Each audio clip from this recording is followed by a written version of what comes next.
Mas o que está tocando agora lá em Brasília é uma outra banda do pessoal que está a fim de liberar jogos de azar. Aliás, bom, então estão alegando agora, o que se defende, quem defende essa medida, é que o dinheiro arrecadado com impostos, enfim, dos jogos de azar, poderia esse dinheiro ser usado pelo governo federal para colocar em prática o Renda Cidadã. O Renda Cidadã, que está um parto da montanha, não tem grana para quase nada. O governo quer ampliar essa ação social, esse auxílio, até porque o auxílio emergencial do coronavírus vai terminar, acaba agora no final do ano, não, parece que não vai ter como manter essa contribuição mensal para as famílias mais necessitadas, e aí o Renda Cidadã entraria no lugar. Mas com que dinheiro? Essa é a questão. Com que dinheiro? E aí quem defende essa tese da liberação dos jogos, que é uma discussão antiga, aliás, né? Uma discussão bem antiga, quem defende essa liberação dos jogos está alegando que esse dinheiro extra poderia ser utilizado para o Renda Cidadã. Bom, o senador Ângelo Coronel, ele é relator de um dos projetos desse tema. Senador, bom dia, obrigado por atender o convite aqui da Rádio Bandeirantes. Cadê o senador? Os transmissores dessa grande emissora brasileira. A gente tinha perdido o seu som. O senhor está me ouvindo bem, né, senador? Estou te ouvindo bem. Ah, que bom. Então tá bom. Primeiro eu queria que o senhor explicasse para... Bom, existem alguns projetos, né? E esse tema é antigo, de liberação dos jogos de azar. Aliás, estão usando uma expressão diferente, acho que para tirar um pouco esse peso de coisa clandestina. Não é mais jogo de azar, é jogo de fortuna, é isso, senador? Hoje é tratado como jogo de fortuna, não mais jogo de azar. Na verdade, nós estamos falando aí do jogo do bicho, do caça-níquel, dos bingos, dos jogos eletrônicos, que já são hoje feitos no Brasil há muito tempo e todos na clandestinidade, sem o governo arrecadar R$1 de impostos. Eu tenho conversado com algumas pessoas ligadas a esse segmento, são unânimes em quererem que essas modalidades sejam regularizadas para que eles paguem impostos e saiam da clandestinidade. Então, como o governo federal está querendo ampliar o Bolsa Família da faixa hoje de cento e poucos reais, passando para 300, que é o valor hoje do Corona Voucher até dezembro, só que o governo quer fazer esse aumento do número de pessoas e do valor. Mas você não pode aumentar a despesa sem você ter uma fonte de receita. Então, aí que surgiu a nossa ideia de indexar a legalização dos jogos, e esses recursos seriam destinados à ampliação do Renda Cidadã, tanto do número de pessoas quanto do valor por família. Eu acho isso, Agostinho, uma ideia muito boa, porque se você não está inventando, você vai simplesmente cobrar o que existe. Hoje tem uma corrente falando também dos cassinos, mas cassino também vai ser muito bom e o meu relatório contempla. Só que cassino vai levar de 4 ou 5 anos para que ele comece a rodar, para ele comece a girar e ter receita para a União. E esses outros jogos, chamados jogos de fortuna, repito, o bicho, o caça-níquel, o bingo, jogos eletrônicos, esse você com 3, 4 meses, você já está plugado na Receita Federal e você consegue arrecadar recursos para o governo de imediato. Então é isso que eu estou nessa tese. Quer dinheiro? Temos que ter fonte alternativa de recursos. Eu acho que o jogo seria uma ótima ideia nesse momento que o Brasil atravessa, onde principalmente pós-pandemia, para mim vai ser a crise maior do que nesse período de pandemia que nós estamos vivendo. Senador Ângelo Coronel, o senhor já jogou no bicho, senador? Já joguei. Quando eu sonho assim com cobra, com a borboleta, eu procuro logo um cambista para jogar. E já ganhou? Não tenho nenhuma vergonha de falar isso, porque tem muita gente que joga, mas tem vergonha de falar. É uma hipocrisia que tem instalado na cabeça de muitos brasileiros que querem, jogam, mas não têm coragem de defender. Olha, eu tive algumas vezes em Brasília, o senhor me corrija se eu estiver errado. Me disseram que tem até gente que faz jogo do bicho, o bicheiro, que frequenta o Senado Federal, a Câmara dos Deputados. É verdade isso, senador? Olha, veja bem, eu já participei de uma reunião com o Instituto Brasil Jogo Legal, onde estava a sala lotada. E eu não tenho dúvida que a grande maioria que estava ali eram pessoas que militam nesse segmento dos jogos. Agora, não houve assim uma identificação quem é de bicho, quem é de caça-níquel, quem é de bingo. Mas existe uma comissão para tratar desse assunto, na qual eu faço parte, e repito, é evidente que os interessados estavam ali presentes, não tenho a menor dúvida sobre isso. Lógico. O senhor já ganhou alguma vez? Pode ter dado um azar, porque é por isso que chama o jogo de azar, que a gente joga e não ganha. Mas outro dia eu penso que eu ganhei, acertei 1 milhar, e aí recuperou pelo menos o que eu gastei durante os 6 meses. Tá certo. Agora, o que dizem, eu nunca joguei no jogo do bicho, de verdade, nunca joguei mesmo. Você sabe que o Brasil é o único país do mundo que tem jogo do bicho, né? O Brasil é o único país do mundo que se banca o jogo do bicho. As outras modalidades não, o caça-níquel, o bingo, isso aí é lastrado pelo mundo afora. Para você ter uma ideia, Agostinho, nós somos o único país do Mercosul que não tem os jogos oficializados. Nós somos de outras entidades de classe, como a OCDA, que só tem a Arábia Saudita, que também não banca jogo hoje. Ou seja, Estados Unidos, Itália, a grande parte da Europa como um todo, já banca jogo. Então não é nenhuma novidade. A gente legalizar os jogos no Brasil, nós não estamos descobrindo a pólvora. Nós estamos seguindo uma tendência mundial. Então por que não bancar? O brasileiro sai daqui e vai para o Uruguai. Ou vai para Montevidéu, ou vai para Punta del Este. Outros brasileiros vão para a Argentina, ali também vizinho a Foz do Iguaçu. Outros atravessam o Paraguai. Fora aqueles que viajam também para os Estados Unidos ou para a Europa, que gostam de praticar o jogo. Então, eu acho que, repito, a hipocrisia está muito grande. Querem colocar os jogos como se fossem costumes. O jogo não é costumes, eu acho que é uma atividade empresarial. Quando ela acabar de ser legalizada e que entrar recurso para o governo, ela passa a ser uma atividade empresarial, como já é na maioria dos países do mundo. Então, mas eu dizia que eu nunca joguei mesmo no jogo do bicho, por acaso, eu não gosto muito de jogo, não, nunca joguei, mas quem joga tem receio que se oficializar o jogo do bicho, ele fique menos atrativo, porque o jogo do bicho o que dizem é que paga bem, paga rápido, não tem o que está no papel é o que é pago, e aí o receio é que se o governo entrar nessa parada aí, possa ficar menos atrativo para o apostador. Isso aí só quando for legalizado para ter essa ideia, porque tudo isso aí é futurologia, né? É empirismo, mas não tem como aferir sobre isso. Agora, o governo federal já banca hoje, a loteria esportiva, a Caixa Econômica já banca jogos no Brasil. Eu sei o seguinte, Agostinho, que se nós legalizarmos os jogos, a projeção de entrada de impostos para o Brasil está em torno de 50 bilhões ao ano. Isso é uma projeção tomando por base o PIB. Na Itália, por exemplo, meus caros ouvintes da Bandeirantes, 1,6% do PIB italiano é fruto dos jogos. Se a gente tomar por base o Brasil, que tem um PIB de 7,3 trilhões, nós vamos ter anual de impostos para o Brasil em torno de 50 bi. Para vocês terem uma ideia, o Bolsa Família hoje, no Orçamento Geral da União, tem reservado 33 bi para 14,5 milhões de pessoas.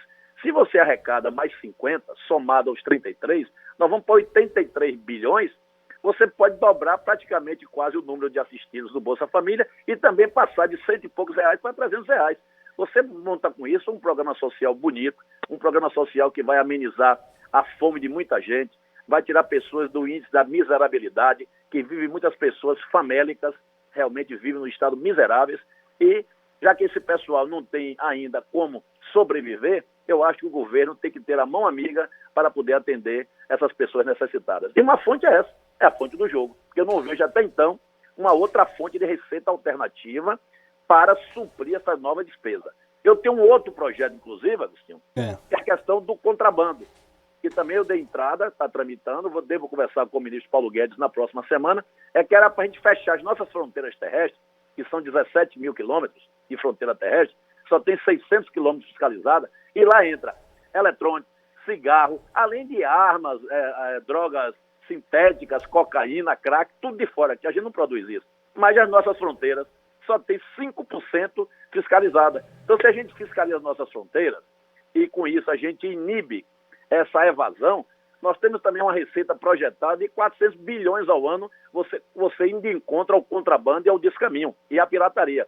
Mas também um projeto que precisa que o governo federal invista com o Exército 11 bilhões. Eu estive visitando o CISFRON, que é o Sistema de Monitoramento da Amazônia, só tem 5% fiscalizado, e o alto comando do Exército me disse na cara: senador Ângelo Coronel, com 11 bilhões, a gente fecha nossas fronteiras, tudo via radar, vamos evitar a entrada do contrabando, do descaminho e da pirataria. Com isso, nós vamos também ter um incremento de receita projetado em torno aí de mais ou menos 400 bilhões anual. Então, são essas medidas que o governo federal precisa tomar se você quer ter nova fonte de receita. Então, as ideias estão aí, só precisa agora colocá-las no papel. Agora, quem contesta, quem é contrário à liberação dos jogos de azar, alega que falta mecanismo de controle por parte do Estado. E aí o receio é que esse mecanismo, esses jogos e tal, se transformem em um grande equipamento para lavagem de dinheiro, sonegação fiscal, evasão de divisas, enfim, tudo mais. A gente lembra, o senhor deve lembrar, o bingo teve um tempo liberado aí, né? E na época o que se fazia era o seguinte: o dinheiro do bingo ia ser usado para investir no esporte. Então as casas de bingo tinham que se associar a entidades esportivas, supostamente para que uma parte desse dinheiro arrecadado com os jogos fosse usado para incrementar o esporte. Nada mais nobre, né? Quem que não quer que o esporte cresça e tal? Só que não, né? Só que o que a gente viu é que tinha entidade de fachada, dinheiro que não chegava nunca para as equipes das várias modalidades. Enfim, esse é o receio, essa falta de controle, senador. Olha, Agostinho, meus caros ouvintes da Bandeirantes, hoje em dia é tudo online, é tudo eletrônico. Pra você ter uma ideia, eu vi aqui em Salvador, por exemplo, onde o jogo do bicho ele praticamente já é cultural. Hoje é tudo na maquininha eletrônica. Hoje já não é mais aquele uma pule, como eles chamam, de papel, que o cara assinalava lá os números, te entregava a pule, e você ia embora de tarde, você ia ver quando saía a extração da Loteria Federal ou da Loteria Pernambucana, você conferia e ia na própria banca buscar seu dinheiro. Hoje é tudo eletrônico. Hoje, se você chegar num bingo, você plugar as maquininhas da Receita Federal, você controla tudinho. Você não tem como ter evasão de recursos, evasão de dinheiro, não tem como ter lavagem de dinheiro. Antigamente, você não tinha essa parte eletrônica como nós estamos tendo hoje. Então, eu acho isso aí uma coisa ainda do passado, falar que o controle não vai ter. Hoje, repito, com os controles eletrônicos, pra você ter uma ideia, Agostinho, e meus caros ouvintes da Bandeirantes, antigamente, você tinha as máquinas de cartão de crédito plugadas numa bomba de gasolina para você abastecer, e elas não eram plugadas na Receita Estadual, na Secretaria da Fazenda. Hoje não. Com o advento da tecnologia, você passa seu cartão de crédito, já está diretamente você sendo fiscalizado pela Receita Federal. Então não tem como, se você fizer a mesma coisa com os jogos, você consegue controlar e consegue evitar que as pessoas utilizem essa modalidade de jogos para lavagem de dinheiro. Então tudo isso chama-se tecnologia de autocontrole para evitar que as pessoas utilizem os jogos para lavagem de dinheiro. Nós estamos conversando aqui no Manhã Bandeirantes com o senador Ângelo Coronel, do PSD da Bahia. Ele é relator de um dos projetos que prevê, que defende a legalização dos jogos de azar, como ele citou, bingo, jogo de bicho, maquininha de caça-níquel. Bom, uma coisa é certa, se fosse legalizado, você tira da clandestinidade esse tipo de atividade.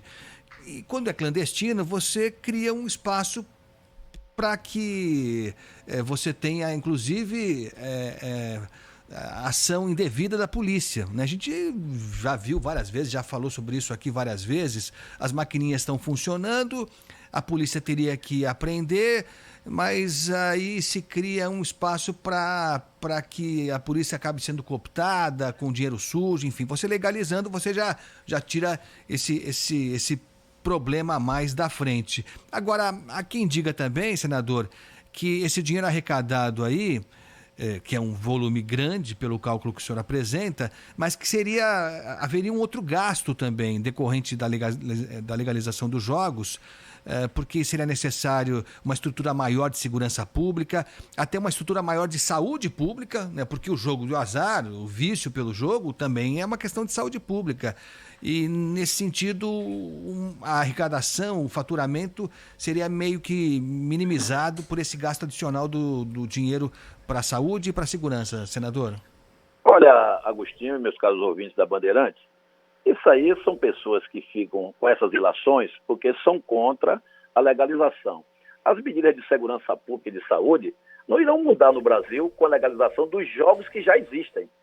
Porque os jogos que já existem já têm os seus consumidores, vamos assim chamar, os seus jogadores. Não vai ampliar o número de pessoas. Vai ampliar o número de pessoas quando os cassinos forem instalados. Aí sim, será uma nova modalidade, são cassinos em resorts, e geralmente os resorts já colocam suas seguranças privadas, que se você viajar em outros cassinos do mundo afora, a segurança é privada, não é a segurança pública. Então, quer dizer, isso não vai ter nenhum incremento de despesa com segurança pública. No quesito saúde, estima-se que no mundo estatística mundial, que consegue-se hoje em torno de 1,2% de pessoas que se viciam nos jogos. Mas quanta gente se vicia com Coca-Cola, se vicia com outro tipo de... com drogas, se vicia até, sei lá, até com malhação. Eu tenho amigos, por exemplo, que são tão aficionados por malhação que são viciados. Quando não malham, ficam doentes. Então, quer dizer, o vício não é só do jogo. O vício existe em várias práticas do nosso dia a dia. Então, um percentual de 1,2% de pessoas que podem vir a ser viciadas, eu acho que muito baixo para o Brasil, como também a questão da segurança pública também vai ter uma interferência muito baixa para o governo, porque, repito, os cassinos já têm vão ter a sua segurança própria. E nas outras modalidades já existem também as suas seguranças próprias, onde a segurança pública não vai ter que ampliar nada para dar proteção a essas bancas que já existem Brasil afora. Então, eu acho o seguinte, quem é contra sempre vai procurar um meio de melar, vamos assim chamar, a legalização. Mas o que eu quero legalizar é para fazer frente às despesas que o governo quer criar. Se o governo quer criar novas despesas, nós temos que ter, repito, várias vezes, o governo tem que ter fonte alternativa de receita. E uma dessas fontes, na minha ótica, é a legalização dos jogos. Bom, em relação aos cassinos, quem está acompanhando a gente, essa entrevista no litoral, a gente tem uma audiência muito grande aqui no litoral de São Paulo, enfim, pelo interior, pelo estado inteiro, pelo país inteiro, eu conheço várias cidades, que no dia em que for legalizado o cassino, no dia seguinte abre o cassino. Tem cidade, inclusive, porque cassino já foi legal, né? Para quem não sabe, houve um tempo aqui na Bahia mesmo já teve 2 cassinos legais no passado, época de Getúlio Vargas. E tem cidade que dependia, assim, demais do cassino, que era o cassino praticamente... Eu conheço algumas cidades pequenas, é verdade, mas que tinham no cassino uma fonte de renda essencial. De fato, o cassino para essas pequenas cidades, municípios, enfim, o senhor falou de resorts, né? Mas para cidades, algumas cidades, a renda que o cassino, eu não sei que tipo de consequência teria para a cidade também, né? Se vai atrair um público, enfim, que vai tornar a cidade menos atraente, aí já não sei. Aí cada prefeito tem que decidir o que vai fazer da sua cidade. Mas que de fato seria uma renda para muitas cidades muito bem-vinda, isso seria, senador. Não tenha dúvida. Agora você sabe, né? Você hoje, para montar um cassino numa cidade, você tem que ter uma infraestrutura para atrair o turista. Você tem que ter aeroporto, você tem que ter, além do resort, uma outra rede hoteleira. Porque isso vai movimentar a cidade. Imagine que você gerando um cassino numa cidade pequena, existem os funcionários que muitas vezes a cidade onde está o cassino não tem essa mão de obra. Você tem que ter construção de casas. Na verdade, Agostinho, para você ter uma ideia, os jogos de fortuna, a projeção é gerar 700 mil empregos diretos de carteira assinada e 600 mil, vamos dizer assim, sem carteira. Mas 700 mil pessoas formalizadas. Isso vai gerar recursos para a Previdência Social também. Só que, na questão dos cassinos, que eu também gosto até de cassino, quando eu vou para o exterior, gosto muito de passar no cassino para apostar uma fichinha na roleta, a mão de obra não vai ser tão grande como nas outras modalidades de jogos. Porque essas casas, se você já foi em cassino, você sabe, a maioria são coisas eletrônicas. você tem um croupier, por exemplo, no blackjack, você tem um croupier numa roleta, mas a grande maioria, se você pensar, são seguranças privadas que estão ali olhando, fiscalizando as práticas. Mas essas cidades pequenas, existem também os cassinos urbanos, como existe no exterior também os cassinos urbanos, que não precisa de resort. São cassinos que são construídos independente de você ter a hospedagem. Então, esse modelo de cassino, nós vamos ter que estudar para ver qual é o melhor para o Brasil. Se são os cassinos resort ou se vamos abrir também para os cassinos sem a estrutura de hotelaria. Porque eu acho que isso aí nós temos que ver quais cidades poderão ser contempladas. Porque, por exemplo, São Paulo, na minha ótica, São Paulo cabe pelo menos 4 cassinos. Você não vai abrir cassino sem ter um na Grande São Paulo, sem ter um na Serra, sem ter um em Campos de Jordão e outras localidades que eu sei que o turismo de São Paulo é muito forte. Então, nós temos que ter esse bom senso de ver aonde vamos colocar os cassinos. Porque tem projetos que estão tramitando no Congresso de 8, 10 cassinos no Brasil. E quem é que vai abrir mão de ter... Por exemplo, eu sou da Bahia. A Bahia não está nem contemplada com cassino. Eu não vou votar favorável a relegalizar cassino se não tiver cassino no meu estado. Como a bancada de Piauí, a bancada do Amazonas, também vai querer ter cassino no seu estado. Tá certo. Então, tudo isso nós temos que ter uma racionalidade para ver aonde serão instalados os cassinos. Ô, senador... Porque isso vai ser de grande importância. Desculpe. Senador Ângelo Coronel, só para a gente encerrar, agradeço demais a sua atenção aqui com o ouvinte da Rádio Bandeirantes. Em que pé que está esse... É mais de um projeto, né? Mas, enfim, qual é a projeção que o senhor faz? Isso está para ser votado em breve? Que perspectiva que o senhor tem? Olha, eu estou marcando com o ministro Paulo Guedes no próximo dia 4 para levar o nosso projeto, nosso relatório, que eu vou protocolar já oficialmente para ir a voto. Existe um projeto do senador Ciro Nogueira que está arquivado lá na Câmara, já foi aprovado, passou pelo Senado, mas na Câmara ele parou. Mas nenhum desses projetos que estão tramitando, Agostinho, está indexado a receita a esses programas sociais do governo. O nosso eu estou amarrando. Programa social serão bancados com o dinheiro dos jogos. Os jogos de azar, os jogos de fortuna e os cassinos no futuro. Então, esse projeto nosso tem esse diferencial. Então, é isso que eu estou querendo tentar ver, convencer os meus pares. Marquei primeiro com o Paulo Guedes para que o governo compre essa ideia. O governo comprando essa ideia, eu não tenho dúvida que fará mais uma investida junto às bancadas para que a gente aprove isso em regime de urgência. Tá certo. Coronel, o general... Ângelo Coronel. Eu tô aumentando sua patente, viu? Valeu, Agostinho. Senador Ângelo Coronel, muito obrigado pela atenção aqui. A gente vai se falar muito sobre isso ainda, tá? Ok, Agostinho, obrigado aí, amigo. Um obrigado abraço. a você que é um líder de audiência no horário. Parabéns. Muito obrigado. O Datena também agradece.